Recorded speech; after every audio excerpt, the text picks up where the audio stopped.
Good morning, good afternoon, or good evening, wherever you're joining us from around the world. Welcome to Web3 Warriors, episode 39, featuring RUKE. Thanks for joining us, RUKE. How you doing today? I'm good. How are you? Doing good. Thanks. I'm glad you're able to make it. I'm really excited for episode 39. So thank you again, everyone, for joining us here at Web3 Warriors. I'm David Krome, your host. I go by Krome in the metaverse. And this week, we're looking at talking about, of course, RUKE's amazing creative expressions on the blockchain, which we're going to get into, but also the history of the blockchain. And RUKE is someone who joins us with a little bit of experience going back to Bitcoin from, I believe, 2017. So he's been around the block a little bit. So hopefully he can impart a little bit of wisdom on us. And I'm hoping it can be a great learning opportunity as well for all of our listeners. And so before I get to my questions for RUKE, I want to just kind of share a little bit about my understanding of kind of the past, present, and potential future of the blockchain as we're looking at it. So yeah, as far as the evolution of the blockchain, right, I often talk about how, it all started with Bitcoin and the Satoshi vision, right, of a decentralized finance and the ability of really not relying on a very flawed and inflationary fiat system, as was seen, in the crash of 2008 and a lot of the things that we've seen even prior to that and since that, when it comes to government kind of messing up currencies. Blockchain was created to kind of be decentralized, international, global in scale, and really just not a type of currency that is not prone to government interference, or is basically protected from government interference and corruption, essentially. And with that decentralized vision, a lot of people debate, where it's evolved to, whether it will ever be like a true world currency, or maybe it'll always be more of a store of value, a digital gold, as it were. So that's an open question, I think, still TBD, right? But looking at the evolution of that from Bitcoin, then you had Ethereum come in, right? And smart contracts and this whole new layer of programmability on the blockchain, which is enabled what we now have as NFTs, non-fungible tokens, which also has enabled a metaverse, a digital space to actually be built on the blockchain with true ownership of assets, digital assets, whether it's land in the metaverse, whether it's clothes, wearables, anything you use basically in the digital space can now be an NFT connected to the blockchain and still completely decentralized and owned in your own digital wallet, right? And so that's where we're kind of at right now. And we're seeing this new creator economy that we at Web3 Warriors love to focus on and talk about and interview creators who are busy building in this new space, right? So it's really exciting, but where it goes from here is a little bit of an open question. We know, there's regulations around the blockchain. There's a lot of corporate entities vying for this thing called the metaverse, this thing called Web3, and really trying to kind of define it on their own terms, right? So it's a really exciting conversation. So I'm hoping we're going to get into maybe some potential angles where it might go. But with that, that's kind of my understanding of where we're at now. And it's why I started the podcast also, is to try to push that narrative, right? Because I look at Web3 as very much related to the blockchain and integral, that blockchain has to be part of Web3 and all of this other kind of like 3D scape, digital spaces, metaverses that aren't on the blockchain, that don't have a decentralized wallet connected to it, I would say are not Web3, right? So you have to have that kind of blockchain decentralized finance angle to it in order to really unlock that new layer of the internet that is Web3. But there are those out there who are trying to define Web3 as basically just the metaverse and just the 3D space that is now becoming more and more ubiquitous on the internet, right? So it's important to kind of push back against that narrative, I think, and be clear that Web3 requires financial sovereignty and access to your own digital wallet. So I could ramble on that for the whole hour, but before I do that, let's throw to RUKE and hopefully get some really interesting, different perspectives, and also hear about his awesome project that he's got on the blockchain here. And so RUKE's coming to us with a lot of experience, a trained traditional artist, he says, since third grade, which is an interesting tidbit of information. RUKE, I just want to welcome you. And maybe before we get into your projects, I'd love to hear just, what brought you to the blockchain, what brought you to Bitcoin those years ago, and what are you looking forward to? But why did you join? Thank you. Hey, what's up, buddy? I just realized by watching myself on camera, there is something to be said don't play a lot of Oculus with Jacko before and your son-in-law before you do an interview. I got Oculus face. You see that? I didn't notice that. No. I got the VR face. So I guess I live here. So what's my perspective of Web3? Well, how did you get to Web3 first and Bitcoin? How did I get What to it? brought you into Web3? First of all, I think it's a natural progression of anybody who plays in technology. I got 10 inventions in the tech space, and one specifically is I did receive a patent in it on it, and while my stuff is more around the augmented reality, what really got me into it was a different way to interact and immerse, tell stories, and quite frankly, live, and connect.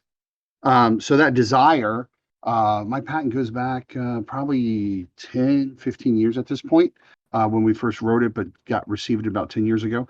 And it takes a little bit of a hot minute to get that done. So from that perspective, that's what really kicked it off. Yeah, and actually, I was at Oculus 3 days after the Facebook bought them, What? doing a deal. Wow.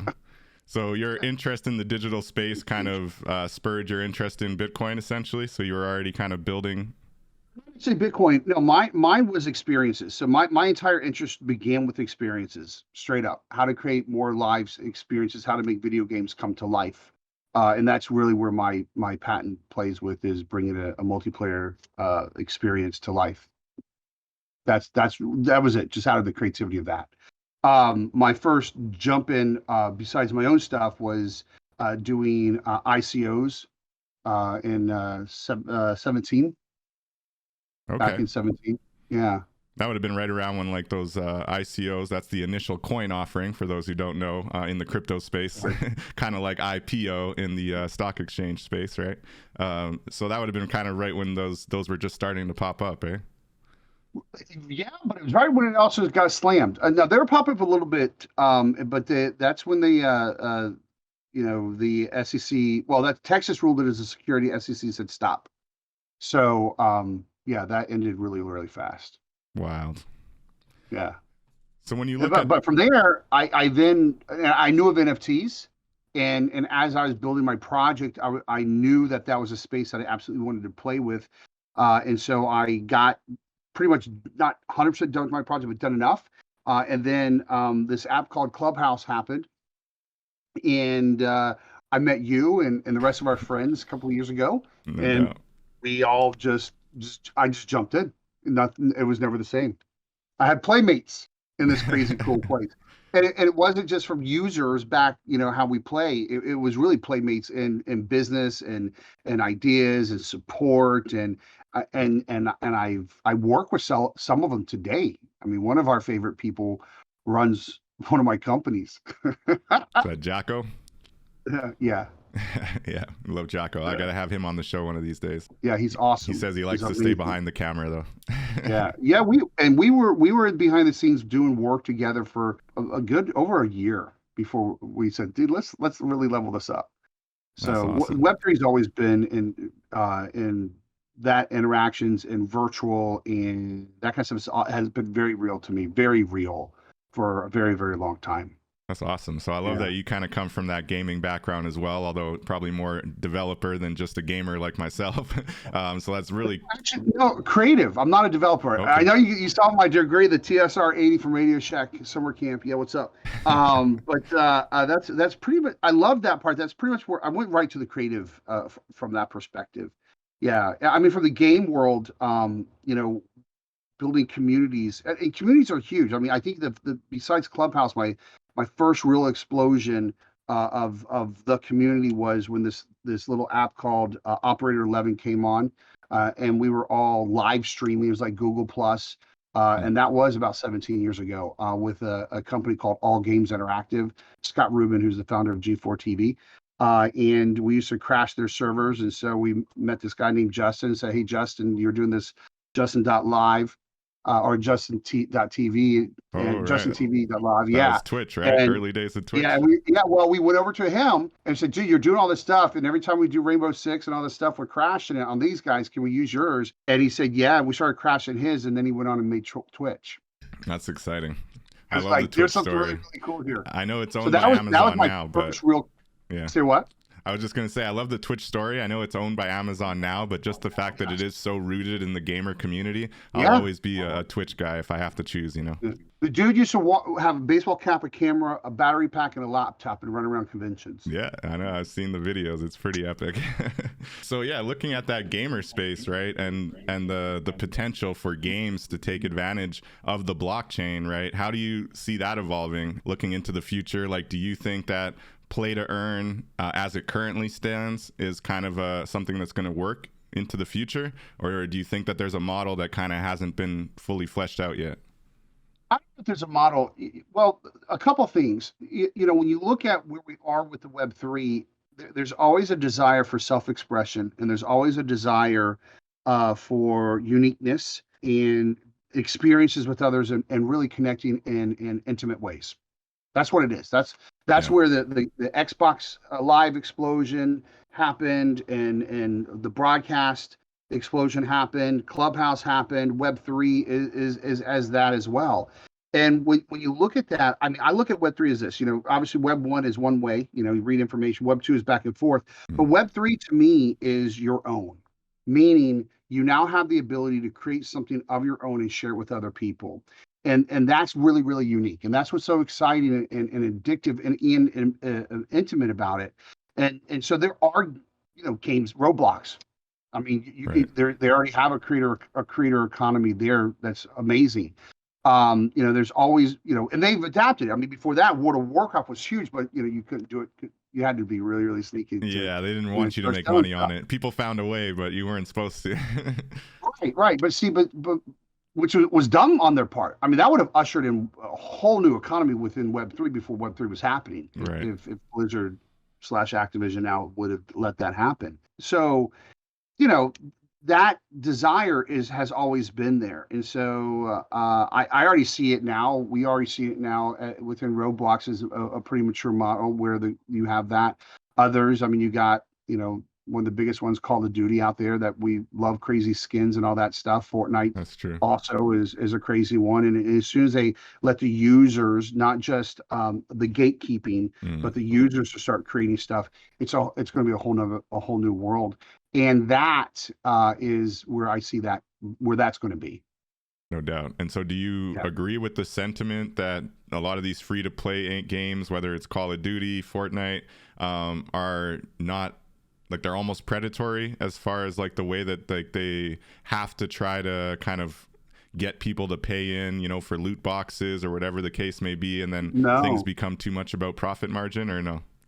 No, not at all. Okay. I don't even know who said that. No, basically a Web3 gaming company that is very forward looking, has been framing this kind of like idea to what you just said, right? Like being able to really be led by the community, right? Because if you look at these other games, they're not, like, yeah, people love their skins and maybe they'll give kudos to a specific creator and promote their skin. I have a whole nother perspective. If you look at Fortnite, I know, besides the fact that they,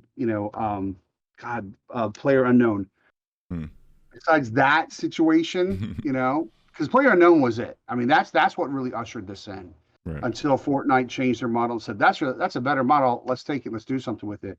I think anybody who thinks it's predatory is lacking a lot of shit in their life. Fortnite has absolute. Here's the deal. Fortnite wouldn't work if it wasn't a good game.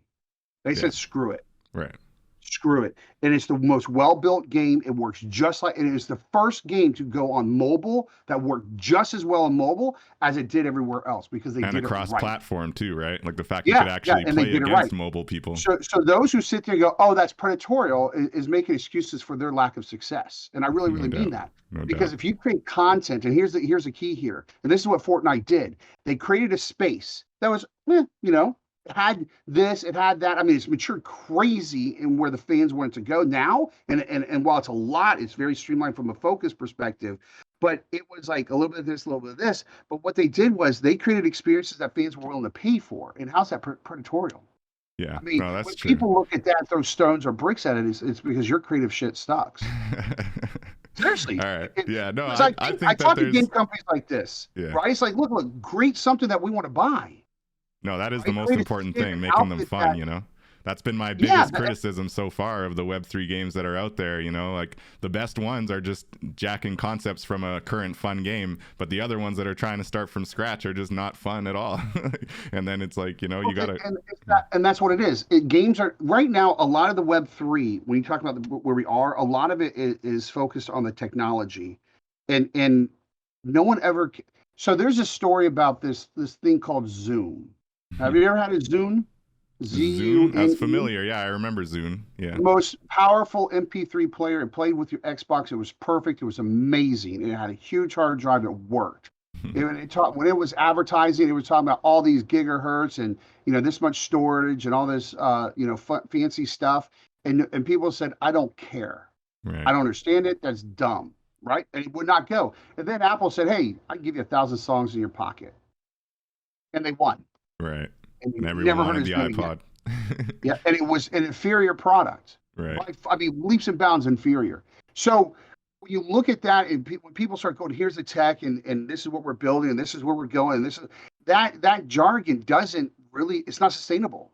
Mm. It's not. It's creating an experience that people actually want to give you money for, and that's where we are also with Web3. People are paying a premium price, and this is why it's exciting. Mm-hmm. People are paying a premium price for a premium experience, but most people forget to deliver that premium experience. Right. And it's We're hard when trained to you buy it's this hard when stuff. you get all the money up front too, right? So now it's like you're basically resting on your laurels. Like, I could just walk away from this and take the money, or I could actually invest all this money in executing the thing I said I was going to execute, you know? Well, you say it's hard. I'm not sure what you mean. No, I'm not saying it is hard, but unfortunately we're seeing situations, you know, sometimes where it seems like some projects are that money doesn't seem to get invested the way that they claim they were going to invest it, right? No, see, that's and again where we are with Web3. My biggest cast of it is Uncle Ben or whatever, whichever comic rendition you read. But with great power comes great responsibility. And Web3 gives us that great power. Mhm. Some people have used it really, really horribly, and others are using it in an amazing way.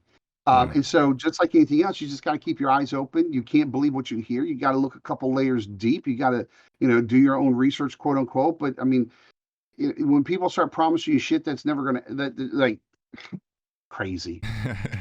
Yeah, no, it gets Just wild. follow But your same basic rules of life. yeah, You'll be great. no doubt. Well, I'm just looking forward to a Web3 gaming ecosystem that is as fun as Call of Duty, Grand Theft Auto, but does have a little bit more of that reward for the community, does have the ability to integrate, community members' creations into the metaverse, and actually have them be tradable and sellable and all that fun stuff, but all the fun factor of traditional gaming that we love. So we'll see. TBD. Yeah. Yeah, no doubt, no doubt. All right, so I did want to talk a little bit about the future of the blockchain, but before we get into that, I want to hear about your awesome projects. I know your main one I have up on the screen right now is the SIN project. I see what you're showing. You have to tune in on the stream at Web3 Warriors on twitch.tv. I'll send you the link right now. But yeah, so can you share a little bit of details about your SIN project and basically what's the inspiration behind it would be my first question. God, the inspiration. SIN, it's my story. It's my personal experience. It's categorized as a dark love story haunting the theater of your mind. And I'm an artist, so I had a lot of fun. And with my younger years, I had a little bit of a destructive attitude because of my own selfishness, which was triggered by losing my high school sweetheart.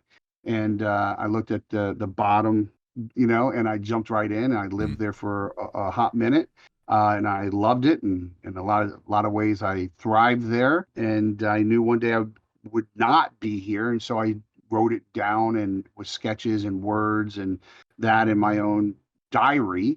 And so, and then I wrote a screenplay back in '08, but I put it on the shelf going, I'm not ready to share it, but I wanted to document it. And so then, honestly, my daughter approached me and says she wants to do a creative studio, or I'm sorry, a film studio. And I'm like, yeah, sure, let's do it. And as we were doing that, she picked this, and I was like, oh, crap. And so we this is what we built. We got 3 manuscripts behind it, but before we did that, I wanted to do something personal. I wanted to tell my story and really put my art out there in a way that so that lays the kind of the foundation. And so I look at it as, what if you found Darth Vader's diary, or well, actually, really more the Joker's diary, you know? And so that's what this is. It's freaking awesome. It's beautiful. It's 250 pages of fine art. Wow. And we call it a journal of art because that's what it is.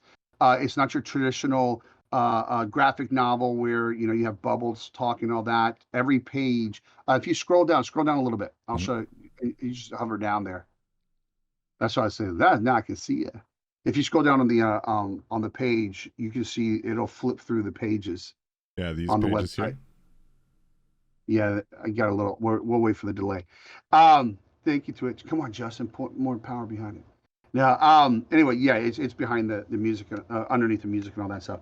So you look at it, it's very, very immersive. It's pretty. That's kind of like how I like to do it, and it's a very personal, what I would say, real story.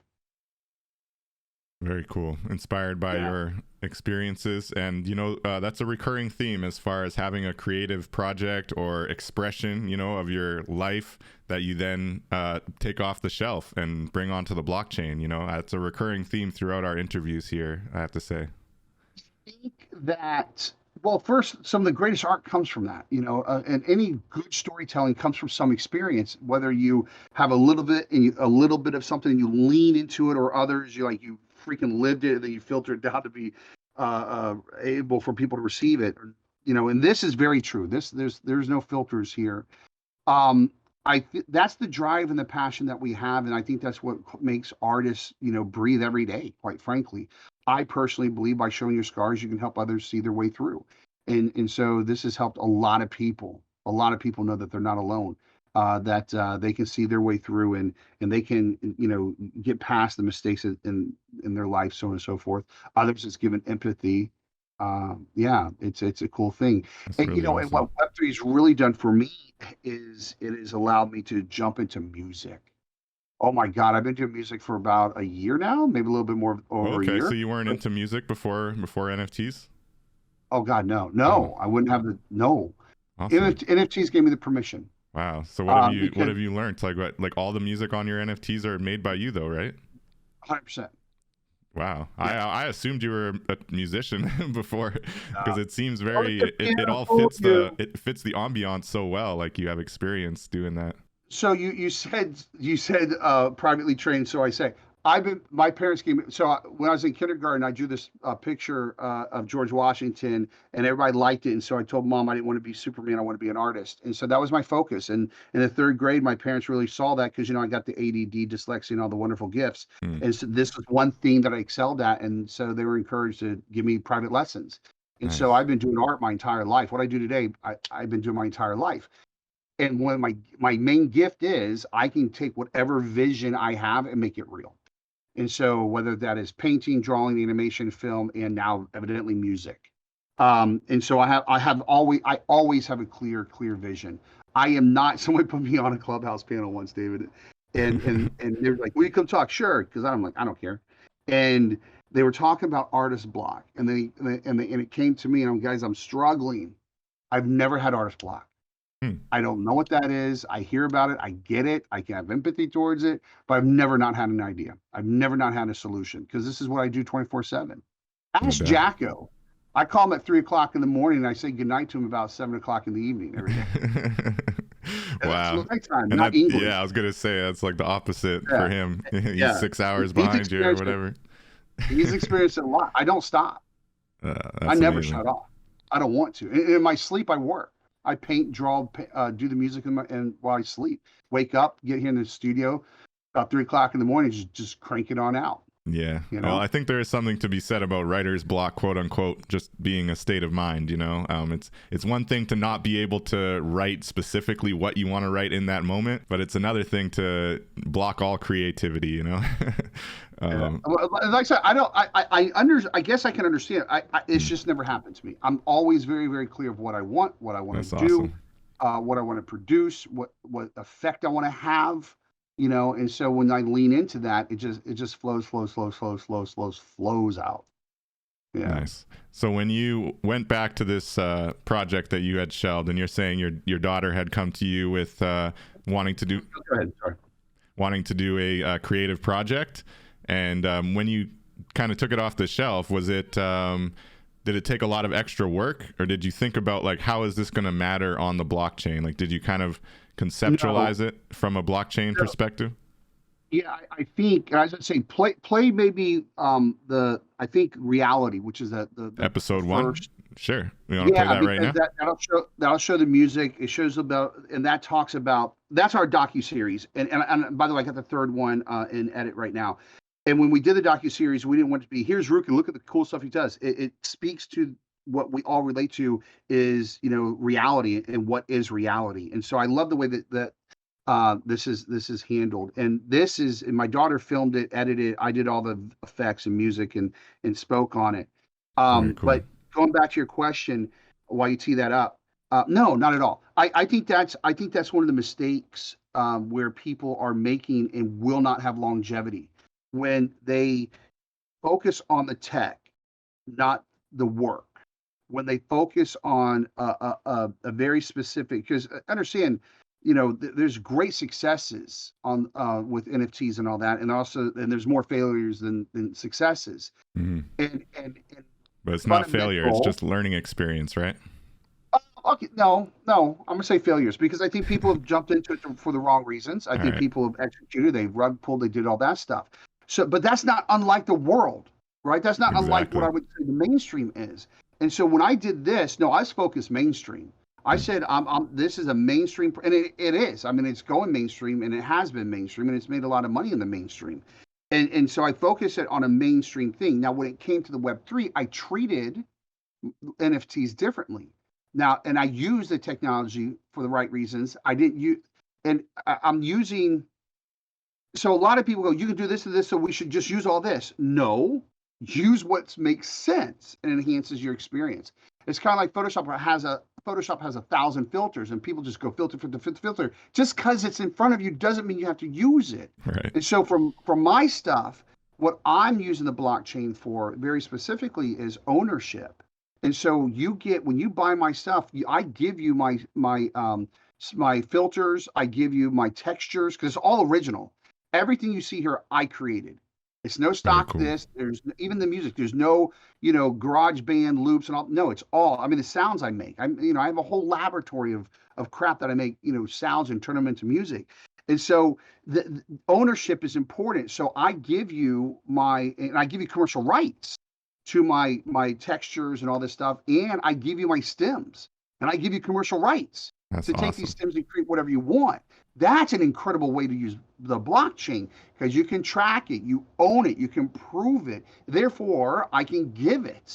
And so that is unlike, I don't do that for the mainstream. No doubt. That makes sense as far as getting that creative opportunity to really take what you've built and put your, creative effort into and actually use it and maybe monetize it or even just for promotional reasons, whatever you might find useful for it. That's really exciting. All right. I've got this queued up, so we'll definitely, we'll play this right now. It's a really cool, I watch it and I think that you've got some production experience. So you clearly know what you're doing between you and your daughter. Yeah. All right. So the people watching on screen, you're going to get a lucky look at this, and the audio is still really cool too. So we're going to keep it in the podcast. And thanks, RUKE, for sharing. Here we go. There's times we run to the theater of our mind for safety, and we play out what others can't see or would believe, because that's our reality. That's our reality. They can't tell you it's not real. They can't tell you it's not happening. It's your safe place. Sometimes it's your destructive place. Those emotions sit there and breed. Sometimes dream. I really do believe that sometimes what lies beyond the lens of our eyes isn't our true reality. It's what's up here. That's what's real. Beautiful. Powerful. Sasha's in the chat said that it was beautifully done. She was looking at your other pieces as well, and she also remembers Zune. Remembers what? Zune, the MP3 player. Yeah, that was a nice little blip. I appreciate that. So this is, for me, the book. Well, and this is also part of investing in your own project before you ask everybody else to invest. Before I did the NFT, the novel was done. All 250 pages were done. Nice. And these docuseries were done. These were part of telling the story. I mean, they're great marketing pieces, but they're a way to connect with the audience to show you how real this project is. And like I said, episode 3 is being edited right now. It's amazing. I actually skipped a couple chapters to highlight the tribute to my wife. And you said, yeah, I know what I want. Yes. Beautiful. And you saw my bio. My third date. RUKE wanted to make sure we all know that he proposed to his wife 3 months after their first date. So when he knows what he wants, he knows what he wants. Or he married her 3 months after. 3 months after our first date. And it's been amazing, crazy, cool 26, 27 years. That's amazing, man. Awesome. Congratulations. That's awesome. Thank you. She's awesome. And so I know what I want. So we had all that done, and connecting with the audience in an authentic way, and let this story live out, because we have the books and all this stuff coming after we're done letting this run. That's the real stuff. I mean, this is how you do it.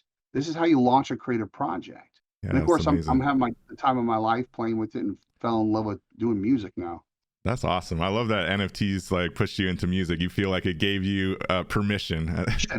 I know, and that's weird, right? Because I'm pretty unlimited. I do whatever I want. I own my own time. I own my own stuff. I get to do whatever I want. And it was more comfort. And I asked, I wrote this more kind of a lyrical book. And I knew I wanted it to be something. Well, I knew there's going to be songs attached to it when I wrote this journal of art. And it's actually came out. God, this is how this actually happened. So Victoria was finishing up the 3 manuscripts, and we knew we wanted to take it and take the screenplay, mash it to do a playwright, to do a tour. So like, sure, let's do this. And we're like, oh wait, we got to have music. So, and musics aren't going to go with the book necessarily, word for word. It's got to have lyrics. So I wrote all that, and I wrote all the lyrics basically in 4 hours. This entire thing in 4 hours. Wow. Again, as Jack, I just don't stop. And I also had extreme clarity, right? Because I've been working on this. And so I took it and I created, and someone from the music industry say, hey, what you doing, Rick? And talk to me while I'm doing this. You want to see it? Well, let me put some pictures to it, because I'm a visual. That's how I communicate. And so I put it to it, and they liked it. I liked it. And I said, shoot, why don't we let me finish this and make this something, because I can knock this out fast while we're getting all this other stuff. And so I did it, and people loved it. We sold them. It's how I got the word. I own the word SIN, by the way. It's how we got the registered trademark, because we have proof of use. I was sold the first novels. Wow. And it's like this variation. And someone saw it and said, hey, I want you to come to Vegas, Sin City, and do a TEDx on this. Oh my goodness. Of course. How was nobody registered the word SIN? I know. That's wild. I know, right there is my registration. And so they asked me to do a TEDx, and I said, oh, no way. And I knew my daughter would be mad at me. So I said, okay, let me talk to my daughter. She's like, you better. I'm like, okay, fine, we'll do it.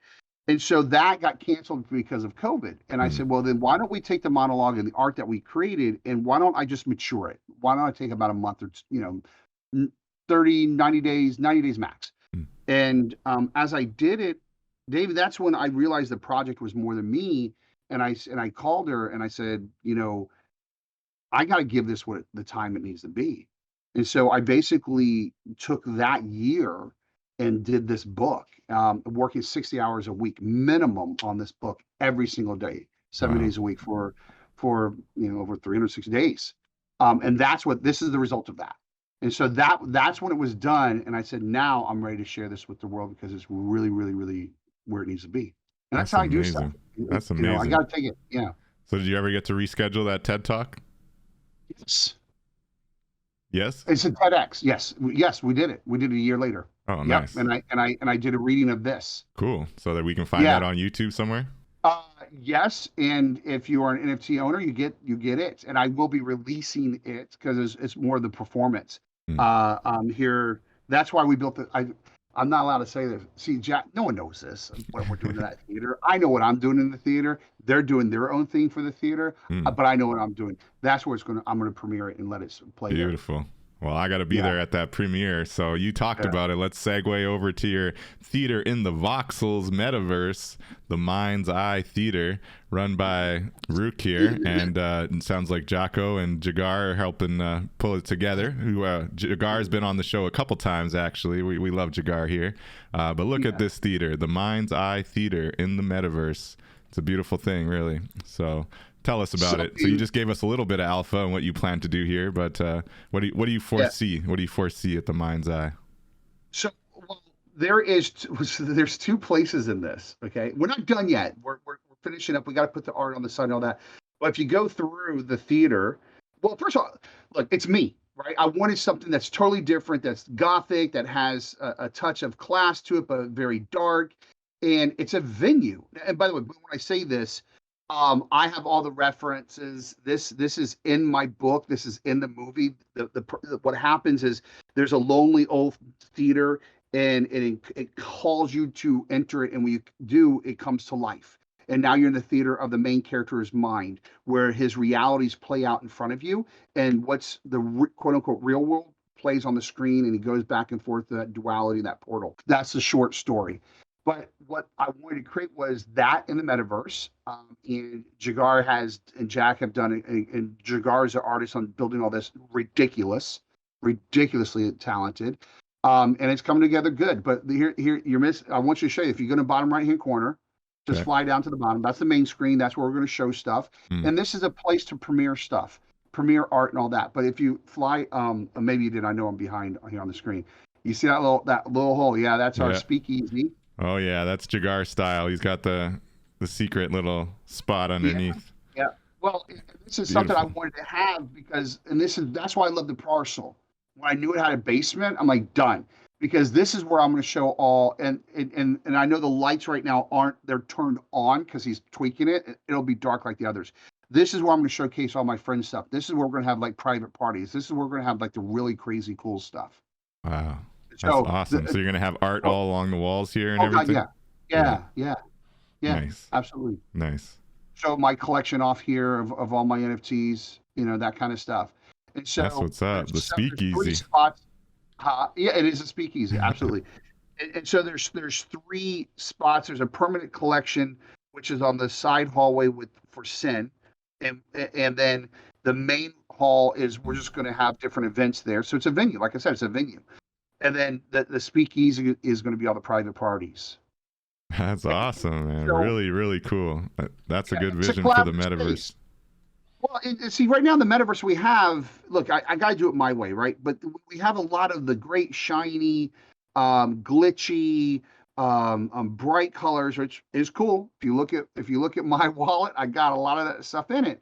But I believe there's also people who really find beauty in more the darker stuff, and I do. I love darker stuff. Now, I'm not talking pornographic. I'm not talking gore. I'm not none of that kind of stuff. I'm just talking stuff that's on the darker emotional stuff. I'm not even going to say horror. I'm not really into that.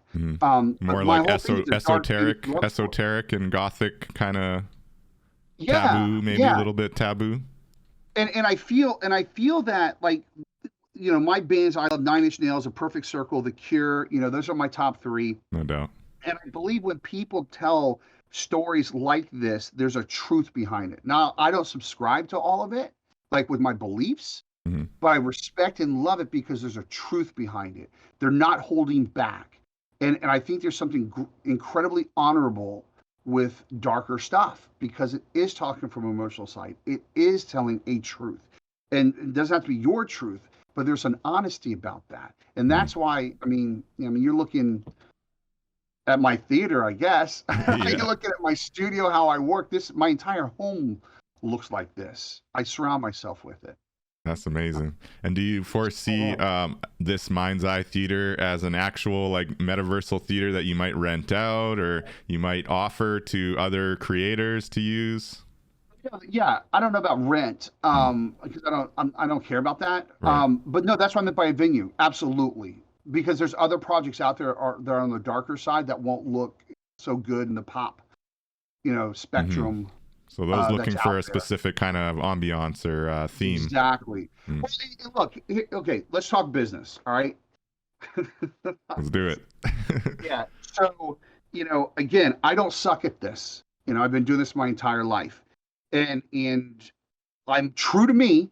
It's you can look at it and go, that's rude, And the point of what I'm doing is I want to let people. I'm doing something different, but I'm also being true, and that truth resonates with people, and it draws people in.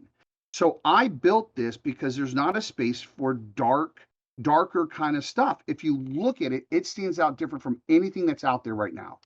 And Yeah, that, for and sure. look, I'm not saying I'm the only one, because as soon as you say you're the only one, you're not. So I'm not Mhm. saying that, but this stands out. And if you look at what's being built in the metaverse, here's the business part. And then, by the way, this is the whole story too. A lonely theater with a glowing entry that calls you to enter, right? And that can go a whole lot of metaphorical ways. But that's what enters you into the theater, the mind's eye theater, which is the theater of my mind specifically. That's what this does. So if you're just scrolling around, voxels, because there's no traffic, and people do look around, and some people do just go different places. Mhm. It's going to call you in. Are you compelled to go into all these other people's places? Maybe, right? But if you see this, you can go, well, I'm going to check it out. Right. That's business 101. Create an experience that people want to see. Create an experience that's going to make people want to go see it and just check it out without having to sell them, without having to, all those other things. That's what this is. Yes, there's other people that are going to go, my art would look great in there. And I'm going to go, great, let's have a party. The venue's yours. That's awesome. Very cool. Very cool. Do you agree? I mean, scroll around. That's what's up. No, That's definitely. You what's don't. up. I've never seen a theater. I've never even. I think I've seen maybe. No, I've definitely seen one other theater, but it did not look like this at all. And it was very much Right. like a traditional red chairs and trying to be like a movie theater that you'd walk into today. Whereas this does have a kind of classical vibe and, like you said, kind of gothic and darker. And I definitely like the blue/purple color scheme. It's really, really dope. That's And the chandeliers, yeah, like what's on your screen. that's some Jagar specialty right there. You got the flames going, the chandeliers looking You nice. added that. Yeah, well, so this is modeled. The inside of this, the outside is modeled after the marquee's modeled after Siegel uh, theater in New Orleans, because I Okay. love New Orleans. It's my wife's favorite place and all that stuff. The inside of this is modeled after John Ringling's theater on his property in Sarasota, Florida. Because I went to Ringling, and we used to play in this theater and all this stuff. So it's like, yeah, I like this old kind of theater. Nice. So I took kind of the different little models and matched them, and then of course, Yeah, I love the Jagar's balconies. They're very retro looking. right. Thank you. A lot of thought went into this. A lot of thought, from a design conceptual to obviously execution. And so, but that's when you said there's another theater there and it looks like a real theater. Why do you want real? Exactly. Yeah. Yeah. And that's what and Now you that I might go like, mentioned, yeah, yeah. it's kind of what look at little sleazy stuff, right? It's not real. It's got some real aspects to be cultural, right? But why do you want to reproduce real in a space that you have no rules? Break the freaking rules. Do what you want. Do something that probably would not exist anywhere else. No doubt. No You doubt. want some substance so people can wrap their mind around it and go, oh, I know what that is. But yeah. Yeah, it was actually in Decentraland. I'm remembering now. It was for David Bianchi had his film thing that he did like a film thing there. But it was cool to be a theater. It was probably the first theater I had jumped in on the Web3 metaverse. So, but yeah, I really like what you're doing here. The roof with the stars, and yeah, it's a whole vibe. It's very cool. Would you say that Crypto Voxels is currently your favorite metaverse, or do you have a favorite corner of the metaverse if you want to look at It's it a that place I own land, so I have to say it's my favorite. way? I like Crypto Voxels because it's punk rock. It's Yeah. kind of like why I liked Tez and oh my gosh, Hickenuk. It's why I liked Hickenuk in the beginning. It was just punk rock. Yeah. I feel Crypto Voxels is there, and so when you're talking about look. I don't think Call of Duty is ever going to get into NFTs. They're not going to get into doing their own currency and all that kind of stuff. Mm-hmm.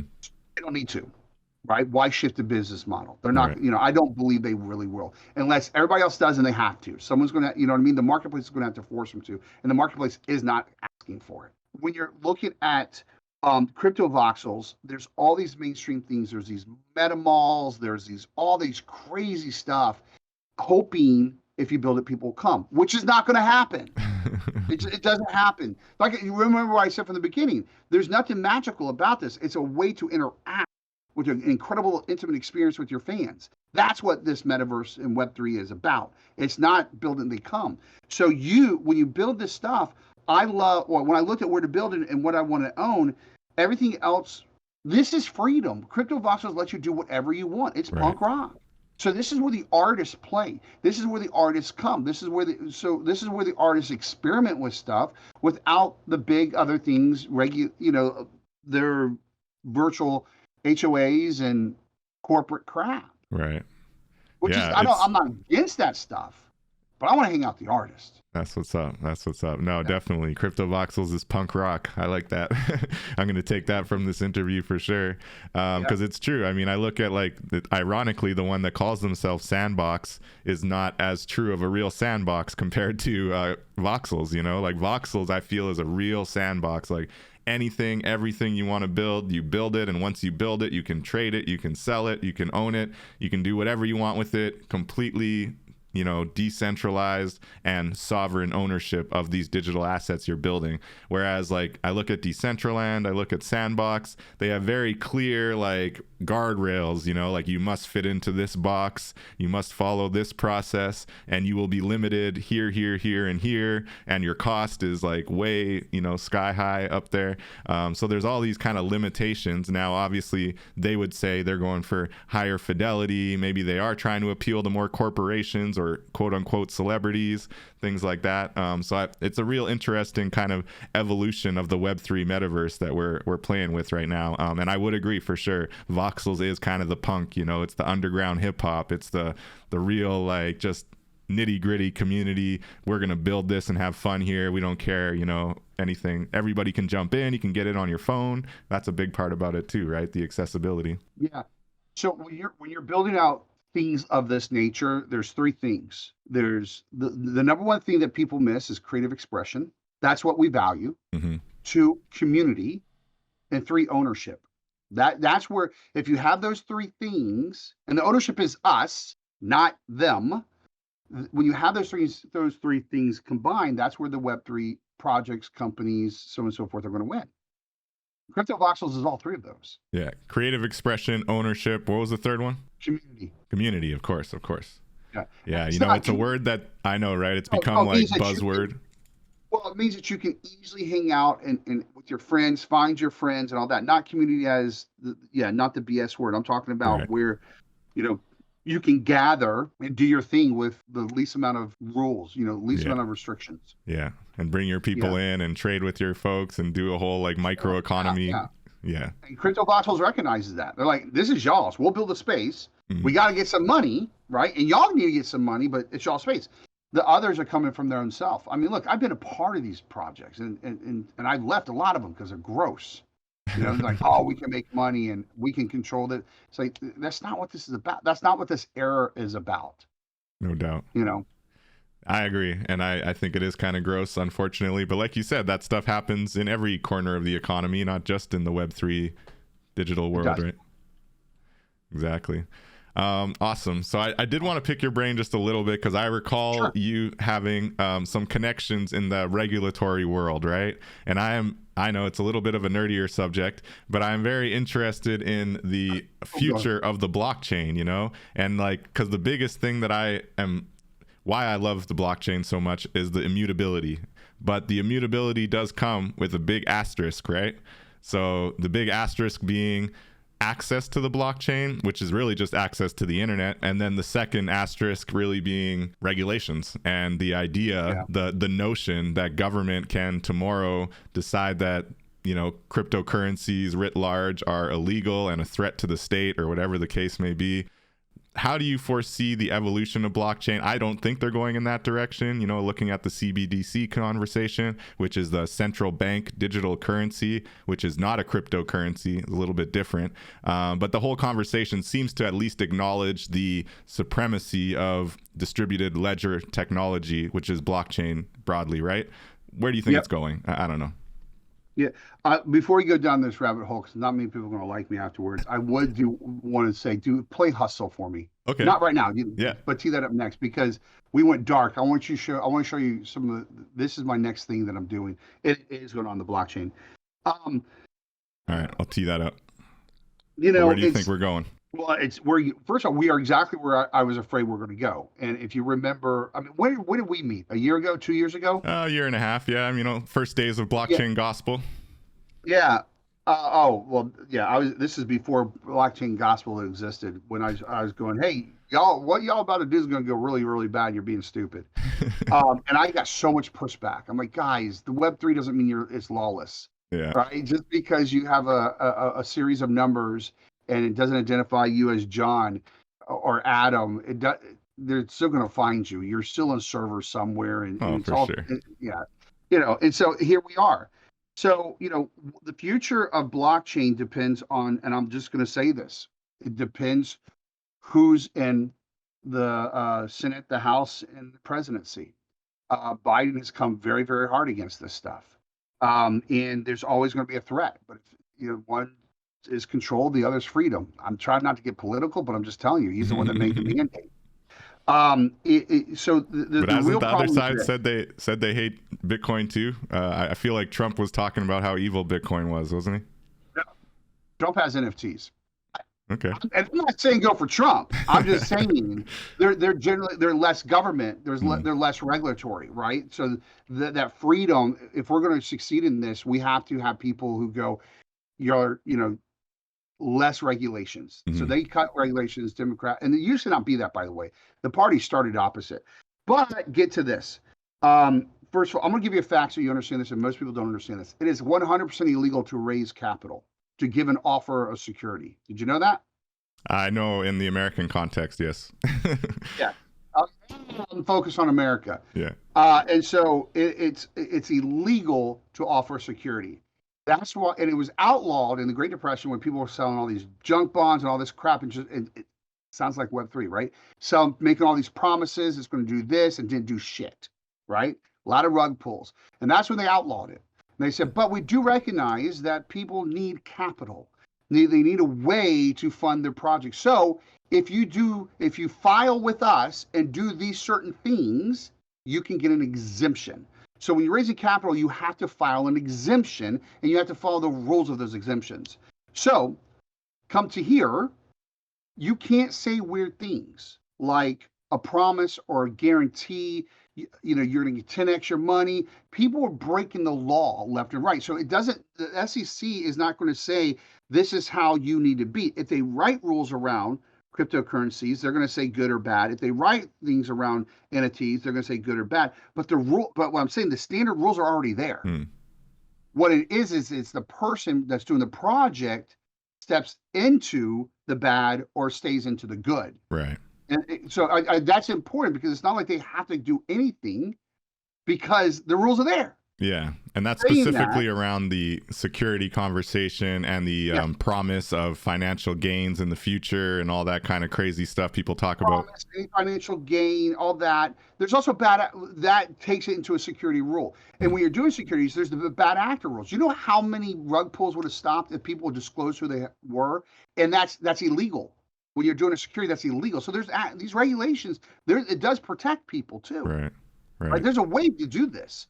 Yeah. That said, when you're looking at what you can do, what you can't do, when you're looking at what they're looking at, the argument right now is who's going to enforce it. That's the conversation they're having, because the bad actors are breaking SEC rules, federal trade rules. They're breaking treasury rules. So all this is being broken. So they're like, okay, are you going to go after this? Who's going to really pay attention to this? And obviously the SEC is the leader in that. So consumer protection. I'm telling you, that's what has been going on, just like back in the Great Depression. So they're going to start doing stuff. When you have Biden, they wanted over $600, anything over $600, they wanted to be able to go to your bank account without a warrant, which is crazy. That's wild, yeah. Right? And with the 86,000 IRS agents, throw an algorithm in that, you're screwed. Now, there's pushback, it's 10 grand, but still, that's a serious number that they go without a warrant. That's crazy. So what that means is they're going to throw an algorithm there, and they're going to see what you're doing. They got enough people that they can come after you. And I'm not trying to be scary. I'm not saying that. I'm just saying, just be aware. What we're working for freedom, and the good actors are getting screwed by the bad actors. And this would not be on the radar this fast. But we were live on Clubhouse going, "You're going to get us in trouble." I got the names. I got documents going. That's the bad actor. That's the bad actor. And we've seen some of them already getting the tap on the shoulder by the SEC, right? Yeah, and people are going to, fuck it. It's the blockchain. They can't catch freedom. But no, it ruins the party for everybody. Hold on, Dave. It ruins the party for everybody. So don't suck. Go ahead. No, I hear you. No, and when it comes to the politics of it, I have little faith in both sides of the equation. I don't know that any side is going to be more safe than the other, but I do think that the technology, importantly, is proving itself already, right? So when it's the distributed ledger, whether it's the CBDCs, the technology of the blockchain, decentralized, accountable, transparent, digital, is already unstoppable, right? So the question then becomes like, yeah, but they're not coming after that. Right. That's not a problem. Right. And the government's using that. That's great. The technology part is amazing. Yeah, it's really comes down to how people are selling the assets that are attached to this. And that's why I focus on great experiences. That's why I focus on the art. That's why I also produce it before I sell it. That's important stuff. If you focus on that, not get caught up on how much money you make and all this kind of stuff. Because understand, even as an artist, forget the blockchain and Web3, as an artist, you have to create good stuff or no one buys it. You have to keep producing stuff. You got to look at the next level of experiences. You have to market it. So attach to the blockchain and create more premium stuff. It's a gold mine. It's amazing. When you start crossing over the other stuff, yeah, watch out. Yeah, so that's why I focus on the creator economy and not this crazy, let's go to the moon, we're all gonna win, we're all gonna make 10x this year and this month, this week, whatever the case might be. I want to give a shout out to Let Me Out Productions. What up, Kamani and Sasha? Kamani was saying, I'd argue that there's plenty of bad ethics, but without clarity on the purview, and sometimes maybe people are unintentionally being led astray, unfortunately. I think the majority of things that have gone bad are the majority are out of ignorance. The others out of selfishness and purposeful ignorance, deliberate ignorance. Going, I don't want to know it, and screw it. It's a new way to do stuff. And the other is absolute malice. Yeah, no doubt. And there's a bit of both for sure. There's a bit of both. Yeah. But on the fundamental future of Bitcoin, and then importantly Ethereum as well, others we might have to more nuanced conversation, but both Bitcoin, they're both so fully established, so fully decentralized. Are you confident in their immutability is my question. Well, absolutely not. That's my whole point. See, people were going, it's the blockchain, you can't finance, you can't regulate, you can't stop that bullshit. The United States claims, do you understand this? They claim Ethereum. They claim regulatory globally. So they're going. And is the Ethereum board okay with that? They agree with that? It doesn't matter no, you don't have to agree with it. That's the silly part. You don't have to. If you have these people in the office that think they have the right to, they're going to write. They're just doing it. They have already claimed. They said the majority of the transactions of Ethereum are done here in the United States. So therefore, we claim jurisdiction over it. It's done. Yeah. It's not future. It's done. Yeah, it's done on paper, but in practicality, what does that actually mean for the whole Ethereum network? Does it impact its immutability long term? They can shut it down. They can shut down OpenSea. They can stop it from trading. That's what they did in the ICOs. So they can shut down major elements, but ultimately the network lives on, right? Well, So if the majority of the market is America and the majority of the technology is ran in transactions in America, and then that's shut down, will it still exist outside those walls? Yeah, of course, until other countries jump on board. But what's the point? Mm-hmm. Well, the point is the Because see, that's technology is the helping what's people. the point? Are we all going to use VPNs and sneak around the government and hide? Yeah, I think that is what would happen if they tried to I shut down think, well, Ethereum. That's I know there are people like that. yeah. I know there are people. I'm just not like that. And if you're talking about trying to make to make this a mass adoption, it's done. It's over. Yeah. I mean, that's what I'm saying. So that's why I said, what's the point if you're shut down? But the main important caveat there is that shutting down Ethereum at this point would hurt the American economy more than help it. And I don't foresee a future where shutting down the Ethereum network actually is of benefit to America. I don't see any possibility for that. I don't see them ever. Okay, I mean, they've shut this stuff down before, right? So I mean, we're just so hypothetically right now. Yeah, of course. but I don't think for you to say it would hurt the economy. Obviously, for the last year, they don't give a shit about the economy. I don't know. It's interesting. Point. There's a U.S. dollar, right? We don't run off the Ethereum. We're not that big. We're a blip on the economy. Yeah. In our bubble, it's a big deal. Outside that, it's nothing. Yeah. It's nothing. But, it can't be nothing with regulators. Regulators are obsessing over it right now, right? They want to lay that groundwork. And we're looking at a geopolitical scenario where the U.S. dollar continues to strengthen in comparison to a lot of these other dollars and currencies, right? And you have now in comes blockchain, in comes the Ethereum and Bitcoin networks, which both are almost fully backed by US dollar coin, right? US stable coins. So you have this entire new industry that's basically creating GDP out of nothing, out of thin air on the blockchain, all with the express backing of the US dollar. So there's no reason for America to turn around and take this amazing engine that is being built internationally, that's impacting different corners of the globe, all connected to the US dollar, which is basically buoying the dollar at a time when inflation is killing all these other currencies, right? I don't foresee a future where that's going to be advantageous to shut down, What you just said was ridiculously logical. Thank you. The fuck have they acted logical? All right. I feel you. No, seriously, it's control. I hope it doesn't go. It's going to happen. I'm sorry. It's already happening. It's going to happen, and that's where it's going. So let me say that. So it is. They're already doing it. But they're going to control it. They're going to ledge it. They're going to tax it. They're already doing all that kind of stuff.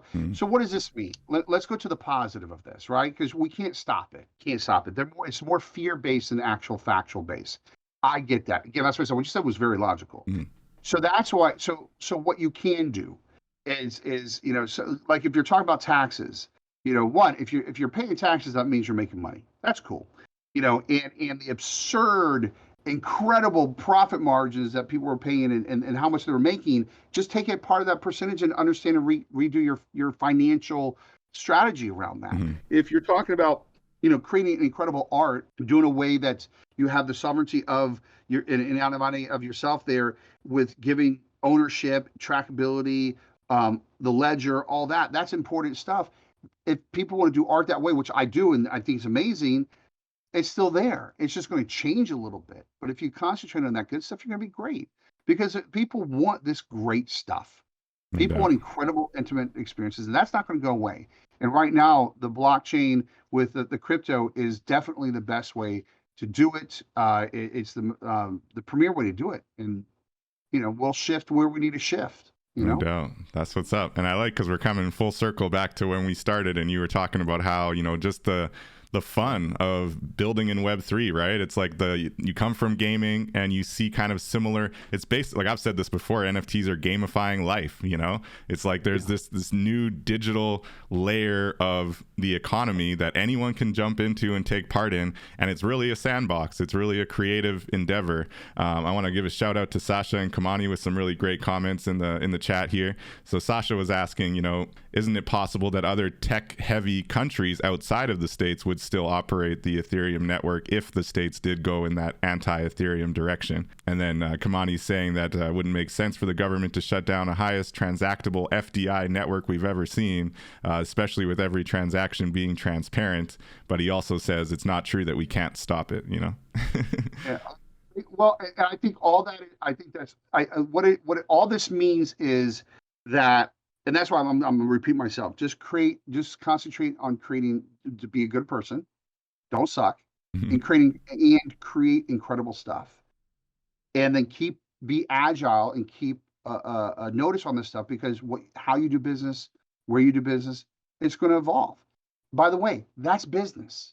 The biggest challenge that we've had, and I think this is also the greatest thing, is we onboarded thousands of artists and full-time working artists now still, which is amazing. It was an explosion of economy that got slapped down by the government, but we're still at it. We're still creating good stuff. We're still going back and forth, helping each other out, building careers. That is the most, I've never seen that in my lifetime. And I'll tell you, it's the first time I've ever seen, and this is the power that we have. It's the first time that the users are driving the market, are driving the technology. It's usually the corporations going, here's the technology, and we tell you to do it. We're driving that. So is there something that's going to be longevity here? 100%. Could I sit there and say we can't go back from an essence? You're right. You can't go back because we've all tasted it. We've all seen that we can interact. The majority of us can interact with each other with trust, right? And do good stuff and help each other. And that's the way we want to build our entertainment, our creative life. It's amazing. We're not going back on that. You can't stop that. How? Maybe this, this coin, maybe this currency, maybe this chain, maybe this platform. That's going to change, but that's business. That always happens. And that's the biggest gap, is that people had to, and that's great. I saw so many artists become so financially literate. I think you said the word right. So financially literate, business literate, intellectual property literate, technology literate. It was PhDs. That's unstoppable, and that's incredible.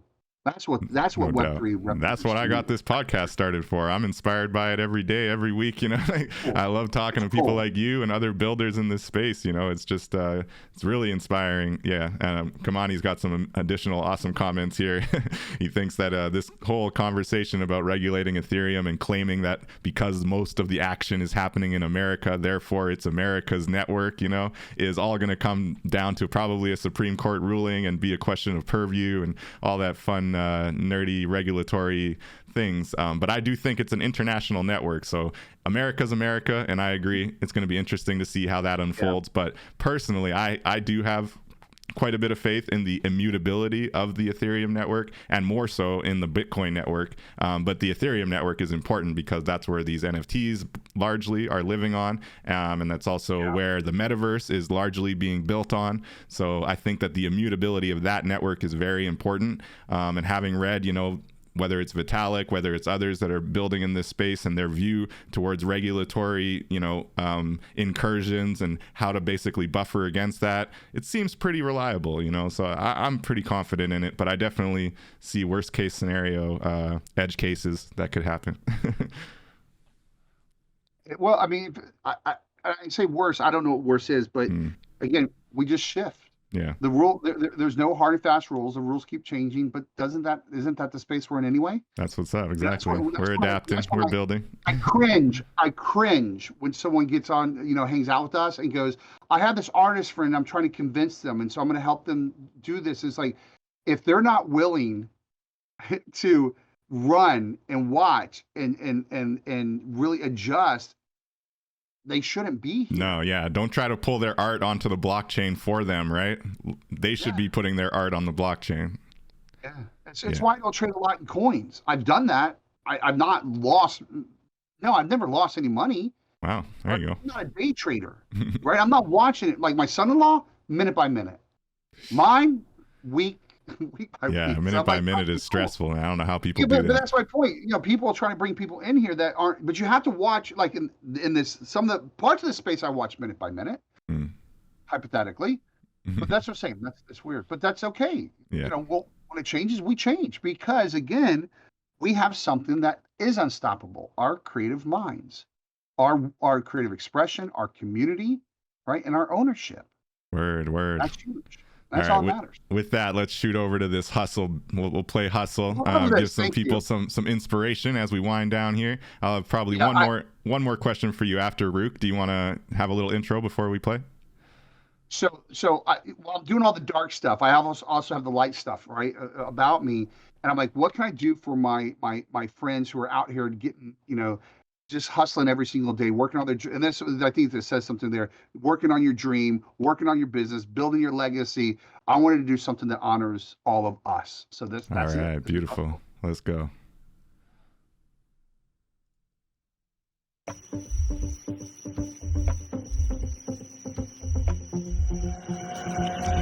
Alarm clocks don't need to wake me up. Passion and drive is enough.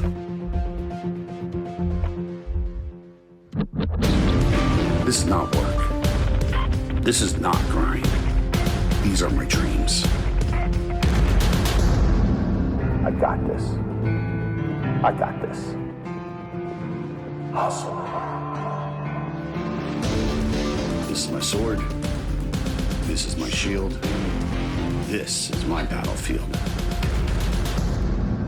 I got this. I got this. Hustle. This is my command center. This is where I thrive. I control my destiny. Hustle.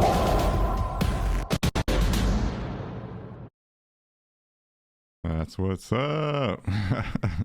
Awesome. Open sea at the end of that, yeah. That's it. Very cool. That was real. That was a real sale. Nice. I was like, but that's the ending right there. That's it. Kamani says he loves it. It's really, really great. And we'll post a Twitter link. Oh, follow RUKE Inc. at RUKE Inc.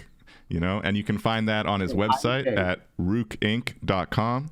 But definitely follow RUKE on Twitter. That's at RUKE Inc. We always share that in the podcast description as well. You can find the link down there, as always. So final question, RUKE. Not INC. It's INK because I'm creative, not INC. Right. INK. Good point. INK. Yes. RUKEINK. Yeah. That's a good point. People might assume I'm talking about the Incorporated. No, INK, because he's a true artist. RUKEINK.com. Very cool. And so last question, thoughts on, and you just kind of alluded to this, right? Talking about people who have a artist friend, which I do, who you're trying to convince to get onto the blockchain, which I have. I've convinced one of them. Another one is still dragging his feet, but it's cool. But sometimes, there is a space to have that conversation. Some people might not want to embrace the blockchain for whatever reason, misinformation, FUD, all that stuff. How are you, if at all, convincing those who maybe are listening to the FUD, to get involved? What do you say to creators who haven't jumped in yet, but you really think could find a good avenue here? What do you say to them? So I have several companies, and I work with entrepreneurs every day and creative entrepreneurs. I don't have much pushback because all I do is I give opportunities. I don't drag, I don't pull, I don't push. It's not my job. I got enough things in my life that I spend my time on and energy on. So I have, and I'm thinking of some specific ones in my mind right now, some very famous ones. There's a learning curve, there's a comfort zone, there's a complication about it that they're not wanting to go over. And if they're not open to that conversation, I sure as hell am not going to be their tech support. I'll tell you, listen, I'll give you the opposite. I had someone begging me to show them, and I said no. Because I know you and I've worked with you, right? And I know your technology skills, and my team and I have had to help you with stuff. I'm not going to be the one that's going to onboard you. Because he's just going to keep bugging you every time. It's not just that. There's going to be mistakes because, you have to pay attention. You got to be responsible for your own actions. So I give opportunities. I tell people cool shit. I tell them this is what I'm doing. I lead by example. I don't push. I lead. And those who take me up on those opportunities, I give them the world. And I love that. So that's it. Awesome. That's awesome. That's great advice. And that's what's up. And just give people opportunities, show that there are these awesome opportunities on the blockchain. Yeah. We're out here building an amazing new layer of the creator economy. I like that you had talked about earlier how it kind of connects to, the prior creator economy, the so-called Web2 creator economy. There's a very direct line, right? It's a very direct evolution. But now with this new economic sovereignty, this new decentralized finance option, it's just a whole new layer of empowerment, right? So I want to thank Kamani and Sasha for those amazing comments and questions. Maybe I'll just quickly read Kamani's here because I love what you're talking about. He's going back to his roots, talking about being Afro-Indigenous, right? And there was a time when there were no streets, no traffic lights, and no highway patrol. And we're in that time in this digital era, you know? We pave the streets, we set up the traffic lights, and we patrol ourselves. And that will be the behavior that's adopted. So we can't wait for the dinosaurs to weigh in. He does agree about the consumer protection regulations that are in place for good reasons, you know, but ultimately these dinosaurs are behind us, you know, and we got to just keep building. We got to have faith in the technology, have faith in the art and the creativity. So I appreciate that, Kamani. It's awesome. Great input. Awesome. Did you have anything else you want to add there, Ruke? And we'll wind down here. I appreciate you. Thank you for inviting me on. I had fun. Like I said, just follow RUKE Inc., RUKEINK. I'm doing some cool stuff. I will be releasing Hustle and all that kind of stuff up here shortly. I got another episode coming out, and yeah, that's it. Awesome. We'll be keeping watch for Hustle. It's been an amazing chat, Ruke. Probably have you back on the show another time, and I wish you all the best. And until next time, we'll be back live next Saturday. Till then, we'll see you in the metaverse. Peace out. Welcome.